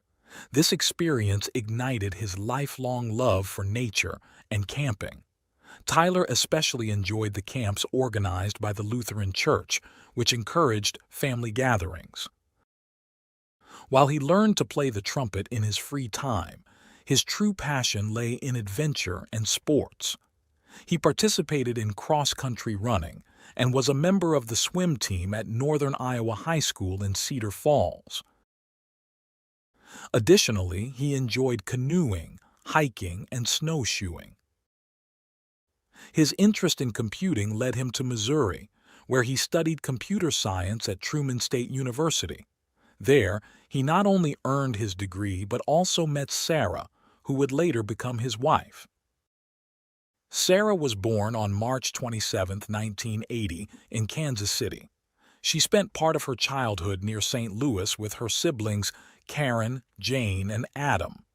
Sarah shared Tyler's love for outdoor activities, especially bird watching and studying insects. Like Tyler, she was a Girl Scout and received the highest recognition, the Gold Award. She inherited her adventurous spirit from her mother, with whom she went backpacking in Central America. It was no surprise that Tyler knew she was his soulmate upon meeting her. As a student, Sarah excelled not only academically, but also in leading student projects aimed at improving school life. Her positive leadership and inclination earned her the prestigious Truman Scholarship while still at Washington High School in Washington, Missouri. This scholarship led her to Truman State University, where she met Tyler. They fell in love, started dating, and she readily accepted his marriage proposal. Both Tyler's and Sarah's families supported their decision to marry, as it was evident that they were perfect for each other and destined to build a beautiful family together. On Saturday, June 22, 2002, friends and family of Tyler and Sarah began arriving, elegantly dressed, at St. John Lutheran Church, located in Cedar Falls. The guests took their seats as directed by the wedding organizers. Seated at the front were Tyler's parents and Sarah's mother with her siblings. Nearby were Tyler's uncles and cousins. Outside the church, Sarah waited to make her entrance, accompanied by her father, who was ready to walk her down the aisle and give her away to her future husband. That day, Tyler and Sarah, both 22 years old, exchanged vows and promised to stay together until death parted them. Their shared love for nature led them to choose Boundary Waters, a well-known wilderness area on the border between the United States and Canada, specifically between Minnesota and Ontario, as the destination for their 10-day honeymoon. In the first decade of their marriage, Tyler and Sarah focused on achieving economic stability and furthering their professional careers. After earning their bachelor's degrees in Missouri, the couple moved to Lawrence to pursue their respective master's degrees at the University of Kansas, where Sarah eventually worked. As a computer science expert, Tyler worked for a supermarket, a delivery company, and UPS. He also spent 18 years at a company specializing in business-to-business billing and payments. Beyond their professional commitments, the early years of the Schmidts' marriage were filled with adventures. They always found ways to spend time together and explore new natural destinations. They frequently gathered with family or friends to enjoy their shared love of board games. Occasionally, they participated in activities organized by members of the Lutheran Church and, as avid fans of the Kansas Jayhawks, supported the basketball tournaments held at the Allen Fieldhouse. The year 2013 was bittersweet for the couple. On one hand, Sarah's father passed away from a heart attack, a significant loss for his loved ones. On the other hand, after 11 years of marriage, the couple welcomed their first child, Arlo. 3 years later, on September 17, 2015, they experienced the joy of parenthood again with the birth of a beautiful daughter, Lula Schmidt. When Arlo was 6 and Lula was 3, the family moved to Cedar Falls to be closer to Tyler's relatives. Cedar Falls welcomed them warmly, and they soon became active members of the community. Tyler continued working as a software engineer while Sarah started working as an assistant at the city's public library, and the children enrolled in Lincoln Elementary School's preschool. Tyler and Sarah were known for their kindness and willingness to help others, making everyone around them feel important. This commitment earned them the affection of their neighbors and the entire community.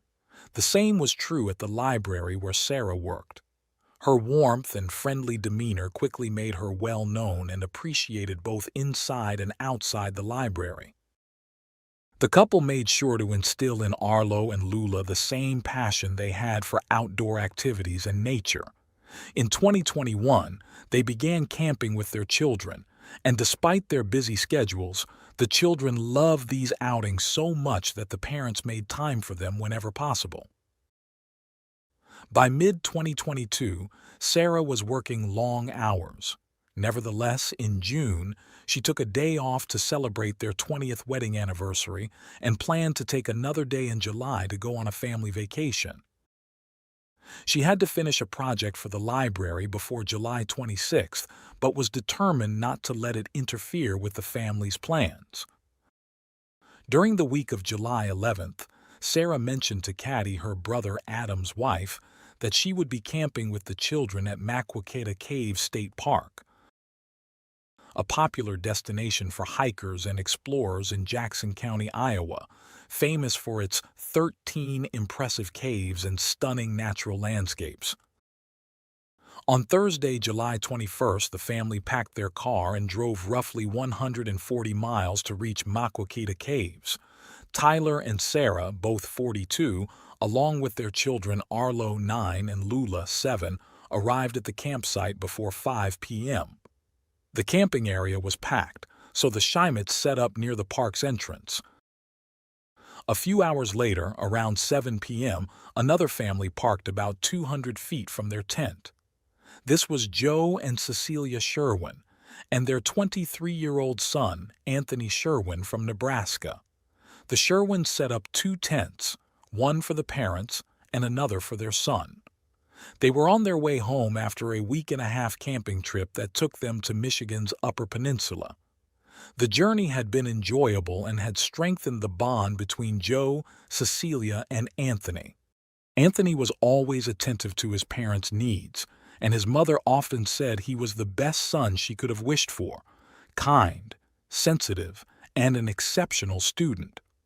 That year, Anthony was working on a computerized system to support a business he claimed was worth millions. He mentioned that part of the profits would be used to help his parents financially. Cecilia knew little about the project because Anthony kept the details of the mysterious business to himself, only mentioning that he sent emails under strict security.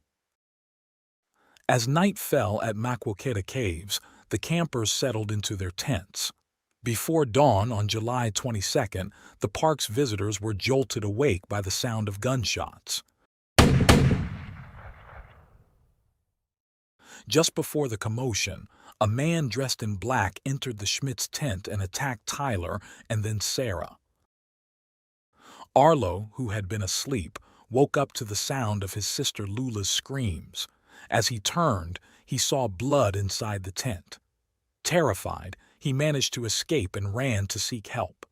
As he fled, he heard one last shot. Cecilia and Joe, in the neighboring campsite, rushed out of their tent amid the confusion. Joe searched for his son among the campers, asking if anyone had seen him. Arlo, still frantic, ran until he encountered the Sherwins. He was screaming and asking for help, saying his parents had been shot. Cecilia took his hand and ran with him to the park entrance. Once there, terrified and unsure of what had happened, she pulled out her phone and dialed 911. She was worried because her son was sleeping near the tent where the shots had come from and feared he might be among the victims. The Jackson County 911 operator understood when Cecilia reported hearing gunshots, but she struggled to pronounce the park's name, making it hard to convey the location. She also explained she was with a boy claiming his parents had been shot. The call between Cecilia and 911 lasted 23 minutes. While she answered questions, the operator relayed the attack to the police and park rangers. Although the call was briefly disconnected, Cecilia persisted and called back, only to be put on hold while the dispatcher contacted emergency responders. Despite the tension and nervousness in the park, adrenaline helped Cecilia stay calm. After providing details about their exact location, she handed the phone to Arlo. The boy explained to the dispatcher that he was in a tent with his mom, sister, and dad, and when he woke up, he saw someone dressed in black holding a gun. The 911 operator asked the child where his father was, and after a pause, he responded that he thought his father was hurt. Around 6:30 a.m., police officers and paramedics arrived at the scene and headed to the Schmitz tent. What they found was horrifying. All the occupants of the tent were dead. the beautiful campsite had turned into a crime scene. Law enforcement immediately began searching for the shooter, knowing he could be anywhere. The tactical team quickly evacuated Makokeda Caves, State Park, and Camp Shalom, a Christian summer camp located about 1.5 miles from the site of the attack. As officials evacuated the visitors, they gathered them outside the park. Once everyone was accounted for, it was confirmed that only one person was missing: Anthony Sherwin. He was not only missing but also armed. At 11 a.m., police officers conducting an aerial search spotted a man's body. When they reached him, they found he was deceased. It was Anthony. Although investigations were necessary, the police identified him as the suspect in the homicides. They believed he had committed the deadly attack on the Schmidts and then taken his own life. The incident led authorities to close the park, a measure that remained in effect until July 28th. The Iowa Department of Natural Resources expressed its condolences for the incident. Their spokesperson issued a statement saying she and the entire team were devastated by the event, which had shaken the tradition of enjoying the state's natural wonders. But the legacy would continue for the millions of families who recreate in Iowa's parks. When citizens of Cedar Falls heard the news, they were shocked. The atmosphere changed suddenly, as if a gray veil had covered the sky. The reactions of family, friends, acquaintances, and even those who didn't know the victims were filled with pain. Cedar Falls was in mourning. In one of the windows of the Cedar Falls Public Library where Sarah worked, a sign was placed with a message saying that Tyler, Sarah, and Lula had left too soon but would always be in their hearts.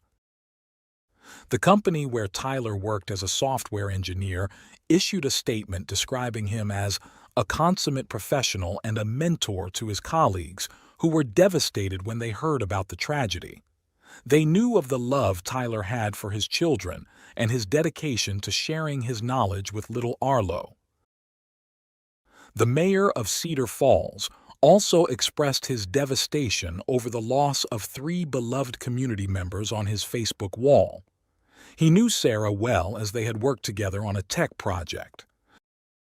The mayor also urged the residents of Cedar Falls to be generous towards Arlo, the sole survivor of the family, who was safe, and he shared a GoFundMe link for those wishing to donate.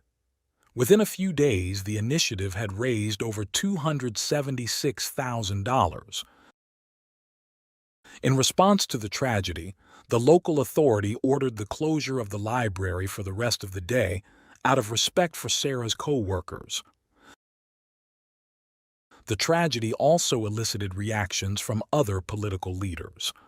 Iowa governor expressed her horror at the attack and sorrow for the unimaginable tragedy. And a U.S. House representative from Iowa tweeted that it was a senseless and horrific crime. Sarah's family was heartbroken. Her sister said she felt her life had been shattered, unable to believe that Sarah would no longer be just a phone call away and that she wouldn't see her niece grow up. Sarah's family traveled from North Dakota, Texas, and Michigan to join the rest of the family for the private funeral service held at Greenwood Cemetery. On August 2nd, a gathering was held to celebrate the lives of Tyler, Sarah, and Lula at the picnic area of Overman Park. More than 200 people attended. Several attendees, including Tyler's aunt and the mayor, spoke at the podium set up for the occasion, sharing their feelings and memories of the deceased. The mayor concluded the speeches by confessing that he had once envisioned Sarah, with her heart dedicated to the community, representing Cedar Falls politically in the future. While the loved ones of the Schmidts dealt with their grief and tried to provide comfort and attention to Arlo, authorities continued their investigation into the horrific crime. According to information released by the Iowa Department of Public Safety, based on autopsy findings, Tyler had a gunshot wound and multiple sharp force injuries. His wife Sarah had only sharp force injuries, while their young daughter had been both shot and strangled. In early August 2022, authorities released official information on the case, naming Anthony Sherwin as the person responsible for the Schmidt family's murder. According to the police, the 23-year-old, who had no prior criminal record, was the sole person involved in the incident before taking his own life. The investigation did not reveal any motive for the attack. The assistant director of the Division of Criminal Investigation stated that no connection was established between Anthony and the Schmidt family prior to that fateful day or during their time as neighboring campers. The police department in Nebraska assisted with the investigation. When officers searched the Sherwin family apartment in Nebraska, they found no suicide note or any indication that could explain why Anthony targeted the Schmidt family and himself. His Facebook page was also void of any clues, as it was completely blank. Regarding the weapons used by the attacker, the assistant director of the Iowa Division of Criminal Investigation mentioned only one: a hand-assembled firearm which was recovered near Anthony's body. These types of weapons, also known as ghost guns, are built by individuals, often using parts purchased online without any restrictions. Since they lack serial numbers, they are difficult to regulate and trace. Seeking to confirm this information, the Des Moines Register contacted Anthony's parents, who confirmed that their son had built his own weapon using information found online.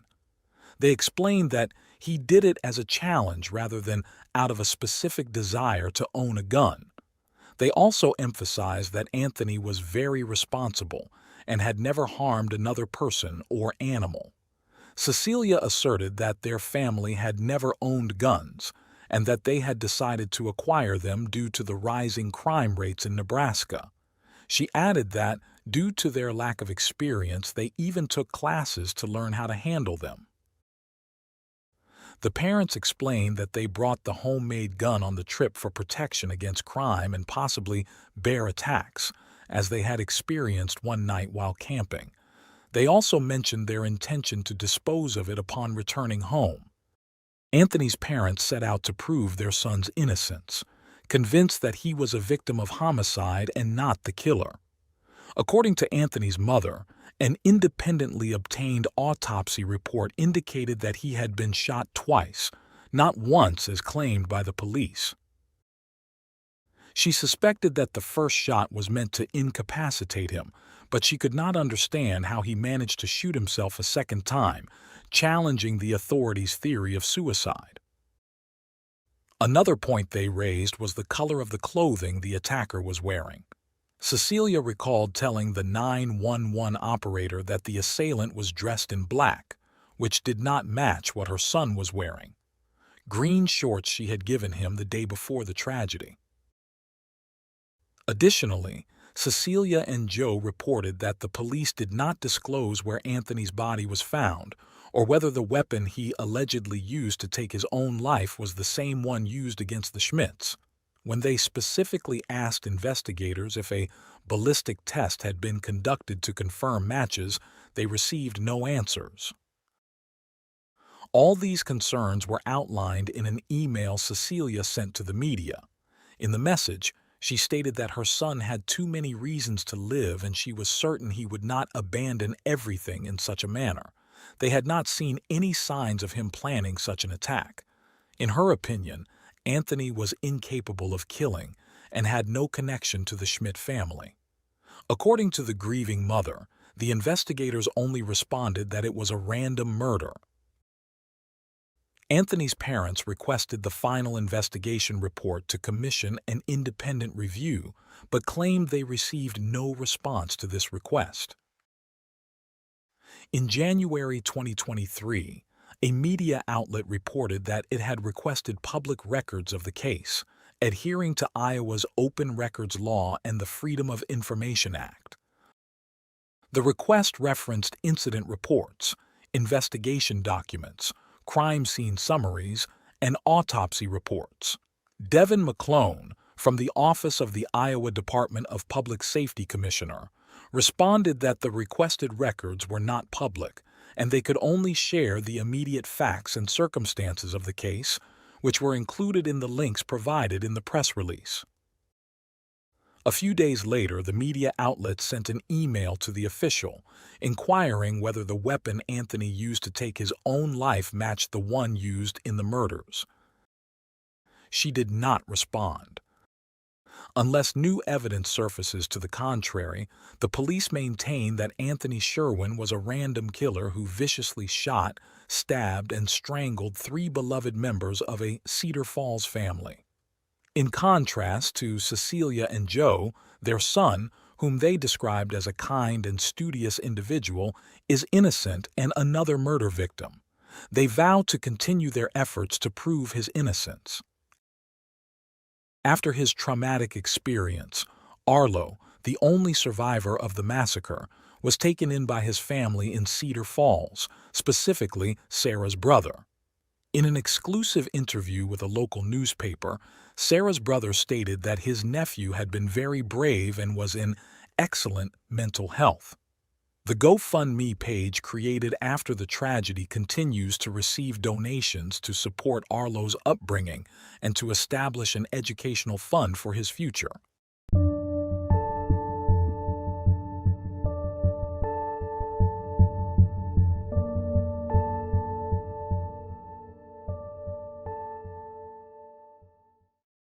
Thanks for tuning in to Unreal True Crime.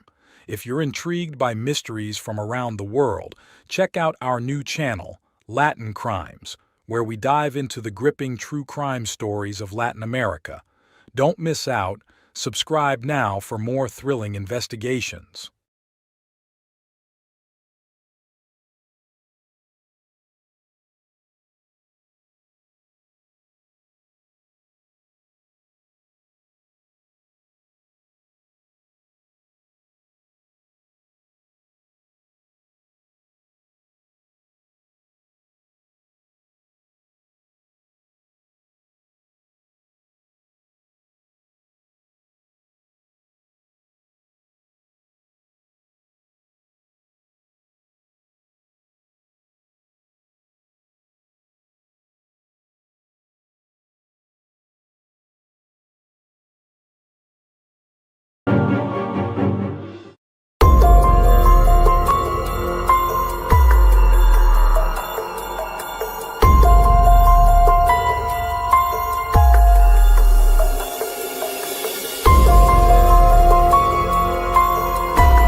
Born on November 1, 2005 in Scotland, Amber Gibson was the second child of Anne Marie Adams and Peter Gibson. She joined the family 2 years after the birth of their first child, Connor Gibson. Amber, a beautiful red-haired baby, contrasted sharply with her brother, who had fair skin and dark hair. Their striking looks and cheerful personalities made them stand out. However, their home was marred by domestic violence. From a tender age, Amber and Connor witnessed their father's abusive behavior towards their mother. Peter's violence knew no bounds, causing physical, emotional, and mental harm to Anne Marie. He also had a criminal history, which included assaults on 2 minors and the abuse of an unknown woman. Due to these dire circumstances, both Amber and Connor were removed from their parental home and placed in the care of social services. After a thorough evaluation, they were relocated to live with the Niven family. Craig and Carol Niven, along with their 2 daughters, provided a nurturing and harmonious environment. This new home offered Amber and Connor a chance for a loving and dignified life, far removed from their troubled beginnings. At the ages of 3 and 5, respectively, Amber and Connor found solace and security with the Nivens. Connor even reassured Amber, saying they were finally safe. Meanwhile, their biological father, Peter, was convicted and sentenced to prison for his crimes. Craig and Carol Niven committed themselves to being exemplary parents. Their dedication led to the permanent custody of both children. Despite this positive change, Connor's past trauma began to manifest as he entered adolescence. Hoping it was just a phase, Craig and Carol took steps to address his needs, including enrolling him in a secondary school for children with social, emotional, and behavioral difficulties. Amber, in contrast, was flourishing. She displayed remarkable human qualities despite her early hardships. Generous, caring, and kind-hearted, Amber had an incredible perspective on life. She loved art and singing and attended Morehouse Academy Bathgate. Her teachers and classmates admired her brilliance and vivacity, noting her big dreams and aspirations for the future. Amber's adoptive parents couldn't have been more pleased, and her foster sisters, Zero, were equally happy to have her around. However, Connor's behavior became increasingly concerning. Former classmates described him as unpleasant and noted that he spoke about harming others. There were even rumors that he had threatened a baby during that period. At home, things were no better. Craig eventually decided that leaving Connor alone with his younger sister was not advisable. He mentioned that they were not a good combination together, but never elaborated further. Despite the conflicts, Amber remained loyal to her brother, always trying to keep the peace. Then, an unexplained event occurred. Although Amber seemed like an ideal foster child, at 14, the care arrangement was terminated, and she moved to the Hill House Children's Unit in Hamilton. Paradoxically, her problematic brother stayed with the Nivens for another 2 years until he turned 18. Shortly after, Connor moved to the Blue Triangle homeless shelter. Despite the distance, Amber ensured that Connor remained a constant presence in her life. When Amber was 16, she crossed paths with Jamie Stars, a 20-year-old leading a chaotic lifestyle, living just 3 miles from her new residence. Jamie had been removed from his parents' care at 3 years old and had led a troubled life, including substance abuse and criminal behavior. In May 2021, Jamie assaulted a young woman in the area. Taking advantage of her intoxicated state, he proceeded without her consent. When the victim reported the assault to the authorities, Jamie sent threatening messages to her friend via social media, attempting to coerce her into withdrawing the complaint. Despite the friend's testimony, his identity was legally protected. Jamie was charged with the assault and attempting to pervert the course of justice, resulting in his arrest. However, he was soon released on bail. In June 2021, Amber traveled to Bothwell, the place where Jamie lived. Although she didn't know Jamie, they ended up in the same lodging unit. That night, while Amber was asleep, Jamie attacked and assaulted her. Amber awoke to find herself undressed, with Jamie, also naked, beside her. She had no recollection of embracing or kissing him, leading to speculation that he might have drugged her, though no tests were conducted to confirm this. Gathering her courage, Amber reported the assault to the police. She identified Jamie from a photo lineup. The police started investigating the case. In July, Jamie faced justice again. Witnesses included the Amber and the first victim. Their testimonies revealed Jamie's method of preying on vulnerable girls. Jamie appeared in court via video link from police custody. His defense argued that his actions might be linked to his traumatic childhood. However, acknowledging his difficult past, the High Court judged him for his poor choices. Jamie was found guilty of both assaults, his name added indefinitely to the sex offender registry. He was also convicted of attempting to pervert the course of justice and breaching bail conditions. The sentencing hearing at the High Court in Edinburgh soon followed. One of the first to speak was the defense attorney, who emphasized that the authorities should consider the sentencing guidelines for individuals under 25 years old. In Scotland, the law suggests that younger people should receive lighter sentences due to their emotional immaturity and higher potential for rehabilitation. To support his argument, the defense lawyer pointed out a report indicating that Jamie exhibited cognitive and emotional immaturity. After hearing the defense's case, the judge acknowledged the relevance of Jamie's age and difficult background. However, he reminded Jamie and everyone in attendance that the crimes were still severe, even describing them as atrocious due to their impact on innocent victims. Consequently, the judge sentenced Jamie to 10.5 years in prison. Moreover, given the high risk of reoffending, Jamie was ordered to be under supervision for 2 years following his release. After the hearing, the police stated that the evidence and testimony provided by Amber were crucial in securing the conviction. Throughout this challenging process, Connor reached out to the Hill House Children's Unit to talk to his sister. Despite knowing his volatile temperament, Amber clung to the hope of reconnecting with her only available family member. The residence manager tried to discourage her from contacting Connor, but her efforts were in vain. Amber's close friend recalled that, despite their turbulent relationship, Amber had a special bond with Connor and was eager to see him. However, just as suddenly as he appeared, he disappeared, leaving her with unanswered questions. Amber tried to move forward with her life as best as she could, demonstrating an enviable spirit and determination.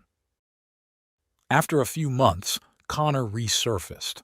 Likely driven by genuine affection for her only biological family member, Amber was excited when he expressed his desire to meet.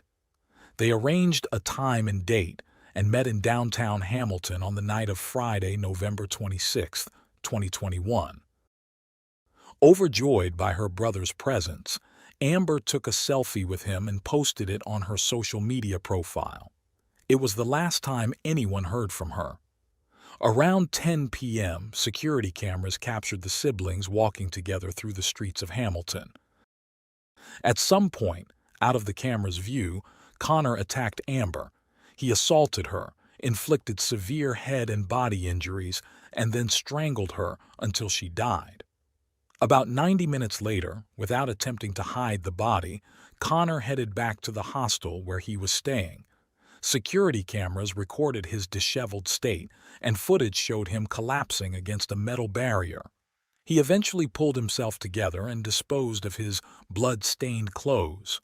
Just before midnight, he returned to the hostel and told a staff member that he and his sister had argued.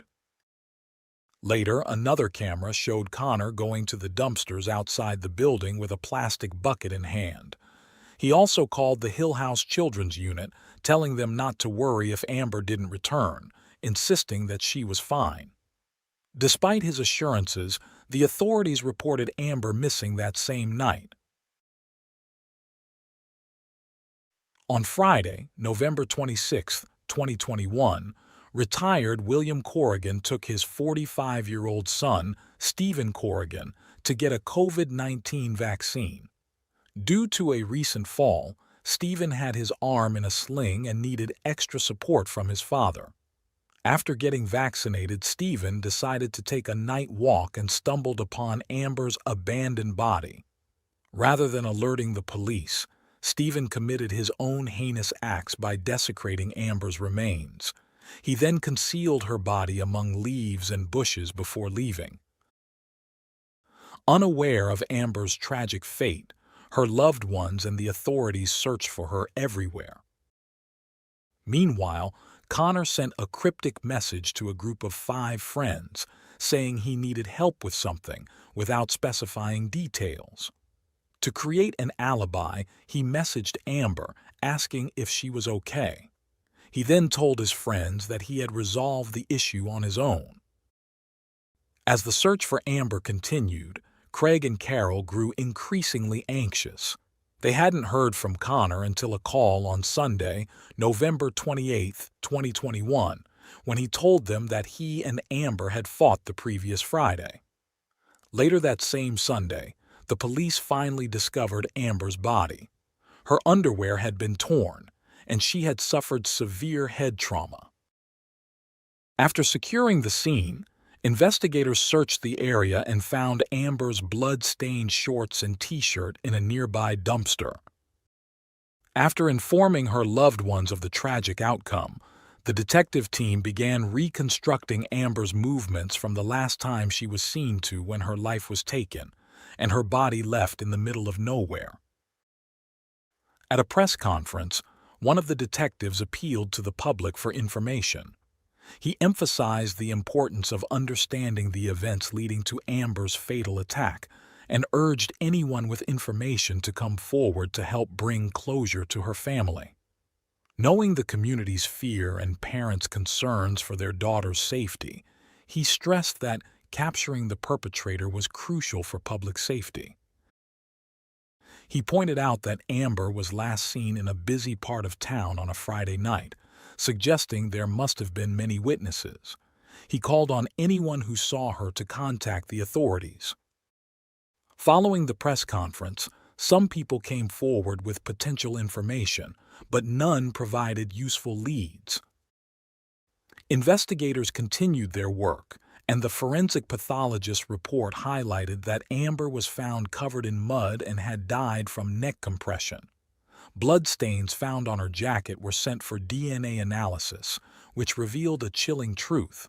The blood matched her brother Connor's DNA. Additionally, Connor's DNA was found on Amber's forcibly removed underwear. Another unidentified male DNA sample was also discovered, complicating the case further. With such evidence in hand, Connor became the prime suspect in the case. He continued to feign innocence and create false alibis that quickly fell apart. One such clumsy attempt was a social media post on December 1st, where he pretended to pay tribute to his sister, lavishing her with praise and claiming he would miss her dearly. The next day, he searched the internet on his phone for ways to mislead the police. He also posted several angry messages on his social media accounts. Hours later, he was arrested. Meanwhile, the details of the case were kept under strict confidentiality to avoid jeopardizing the investigation. However, some information leaked, and it became known that the victim's brother was under police scrutiny. Feeling the pressure from the police, Connor did not give up trying to distance himself from the crime. Instead, he pushed a local media outlet to publish a tribute to his sister. Forensic DNA analyses and other evidence continued to provide valuable information at a rapid pace. It was determined that Connor's clothing had traces of his sister's blood. Additionally, the analysis revealed that the third biological material belonged to Stephen Corrigan. A cybercrime expert analyzed Connor's phone and uncovered further evidence that clarified the case. Suspicious messages to his group of 5 friends and the one sent to Amber, knowing he had just killed her, were particularly incriminating. His internet search history only further exposed him. As these details began to emerge publicly, the complex story of Amber's tragic end came to light. Connor had to appear in Hamilton Sheriff Court to face charges of murder, sexual assault, and attempting to pervert the course of justice. Prosecutors stated that Amber had complete trust in her brother, which he brutally betrayed by taking her life.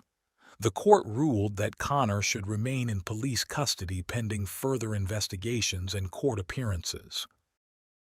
Stephen Corrigan was also arrested shortly thereafter. On January 13, 2022, he appeared in Hamilton Sheriff Court, charged with attempting to pervert the course of justice. He pleaded not guilty. Like Connor, Stephen was held in police custody awaiting his trial. The year 2022 was filled with legal proceedings, making it an extremely challenging time for Carol and her husband Craig, who were grappling with the grief of losing Amber and the shock of Connor's possible guilt. On November 1st, 2022, which would have been Amber's 17th birthday, her friends and family celebrated her memory. They shared heartfelt messages and wishes for her eternal rest, along with photos of her on social media. Carol changed her profile picture to one of Amber, finding a measure of peace in the gesture, feeling that it symbolized having done everything possible for her. Additionally, Amber's loved ones created a memorial under a bridge near where her body was found. They placed bouquets, balloons, and candles in her honor. Unfortunately, the memorial was vandalized a few days later when vandals set fire to a nearby dumpster, causing flames to spread. In response, family and friends held a gathering in a park, releasing balloons, some shaped like the letter A for Amber, into the sky. While the wound from Amber's loss remained fresh, Connor's trial finally took place in July 2023. Throughout the trial, Connor denied any involvement in the crime and the sexual assault against his sister. Despite his denials, the evidence against him was overwhelming.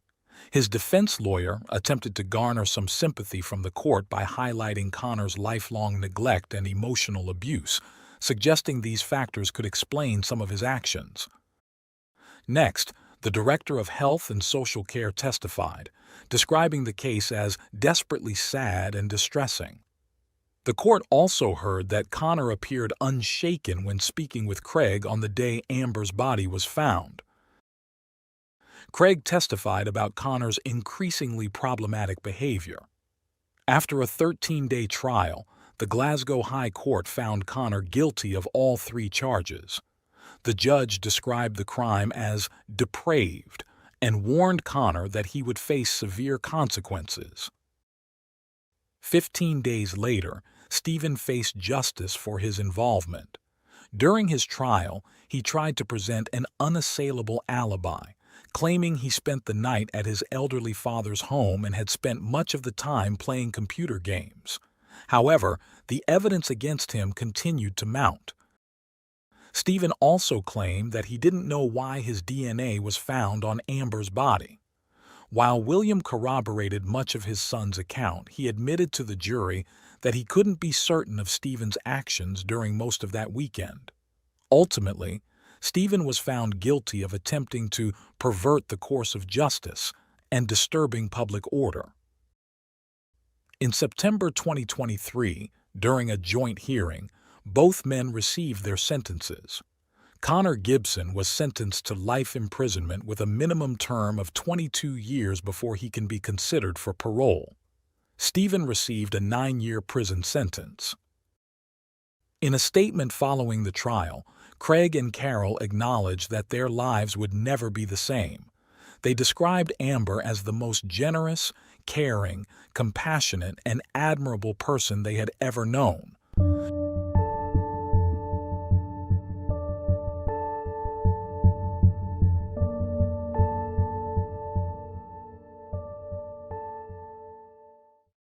Thanks for tuning in to Unreal True Crime. If you're intrigued by mysteries from around the world, check out our new channel, Latin Crimes, where we dive into the gripping true crime stories of Latin America. Don't miss out. Subscribe now for more thrilling investigations.